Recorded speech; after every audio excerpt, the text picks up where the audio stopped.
বীরভূমে উত্তেজনা, প্রধানমন্ত্রীর সভায় যাওয়ার পথে হামলার অভিযোগ। বীরভূমের রামপুরহাট থেকে সিউড়িতে প্রধানমন্ত্রীর সভায় যোগ দিতে যাওয়ার সময় মোহাম্মদ বাজারের সোৎসাল এলাকায় বিজেপি কর্মী সমর্থকদের বাস লক্ষ্য করে ঢিল ছোড়ার অভিযোগ উঠল। ঘটনায় আহত হন এক বিজেপি কর্মী, তাকে দ্রুত হাসপাতালে ভর্তি করা হয়েছে। ঘটনার প্রতিবাদে রাস্তার উপর বাস দাঁড় করিয়ে বিক্ষোভ দেখাতে শুরু করেন বাসে থাকা বিজেপির কর্মী সমর্থকেরা।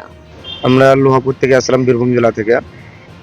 আমরা মোদিজির সভাতে সিউড়ি আসছিলাম নিয়ে সসালের এখানে যে পেট্রোল পাম্পটা আছে ওখানে আমরা বাসে চেপেছিলাম অনেকজন উপরে, বাসের উপরে।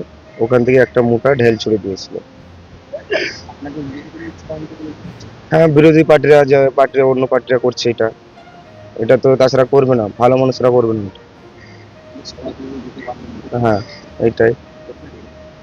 আমার এই কানসুয়া লেগেছে আর এই হাতে, এখন হসপিটালে আছে।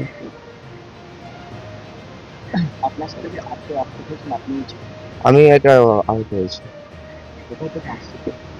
আসছিলাম আমরা লোহাপুরি থেকে, বীরভূম থেকে। গাড়ি থামিয়ে কি দেখা হয়েছে? না, সে পালিয়েছিল ছুটে। গাড়ি ঢেল মারা মাত্র পালিয়েছিল ছুটে। একটাই ঢিল মেরেছিল, হ্যাঁ, একটাই বড় ঢেল মেরেছিল। অভিযোগ করেছেন? অভিযোগ বলতে পুলিশ প্রশাসন ছিল ওখানে, ছবি মুভি তুলেছিল। আমি তো অজ্ঞান হয়েছিলাম, আমি তো সেটা দেখিনি। এটাই। এই যে সবাই আসার আগে আপনার উপর একটা হামলা হলো, কতটা চিন্তিত বলে কিছু চিন্তিত নাই। আমরা যে পার্টি করছি সেই পার্টি করে যাবো এখন, আমাদের কোনো ভয় নেই।